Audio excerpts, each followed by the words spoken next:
ಬರ್ತಾ ಇದೆ. ಈಗೇನಿದ್ರು ಕೂಡ ಲಾಬಿ, ಯಾರು ಮಂತ್ರಿ ಆಗ್ಬೇಕು ಅನ್ನೋದೇ ಲಾಬಿ. ಸೊ ಮಂತ್ರಿ ಸ್ಥಾನ ಗಿಟ್ಟಿಸ್ಕೊಳ್ಳೋದಕ್ಕೆ ಶತಾಯಗತಾಯ ಎಲ್ಲರೂ ಕೂಡ ಪ್ರಯತ್ನ ಪಡ್ತಾರೆ.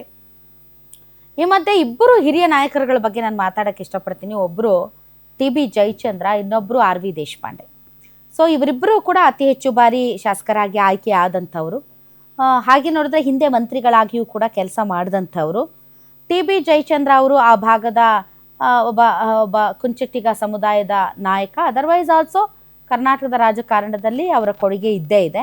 ಇನ್ನೊಂದು ಉತ್ತರ ಕನ್ನಡ ಜಿಲ್ಲೆಯ ಆರ್ ವಿ ದೇಶಪಾಂಡೆ ಅವರು. ಈ ಸರಿ ದೇಶಪಾಂಡೆ ಅವರಿಗೆ ಕ್ಯಾಬಿನೆಟ್ನಲ್ಲಿ ಸ್ಥಾನಮಾನ ಇರಲಿಲ್ಲ. ಅದರ್ವೈಸ್ ಮಂಕಾಳು ವೈದ್ಯ ಅವರನ್ನು ಮಿನಿಸ್ಟ್ರು ಮಾಡಿದರು.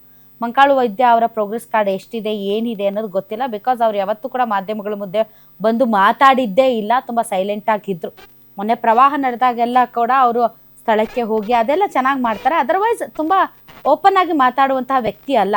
ಸೊ ಈ ಇಬ್ಬರು ನಾಯಕರು ಅಂದರೆ ಆರ್ ವಿ ದೇಶಪಾಂಡೆ ಆ್ಯಂಡ್ ಇವರು ಯಾರು ಜಯಚಂದ್ರ, ಇವರಿಬ್ಬರು ಈ ಇಡೀ ಶಾಸಕಾಂಗ ಸಭೆಯಲ್ಲಿ ಹಿರಿಯರು ಮತ್ತು ಸ್ಟ್ಯಾಂಡ್ ಔಟ್ ಆಗಿ ಇರುವಂಥವ್ರು. ಅವ್ರಿಗೇನಾದರೂ ಈ ಸರಿ ಚಾನ್ಸಸ್ ಇದೆಯಾ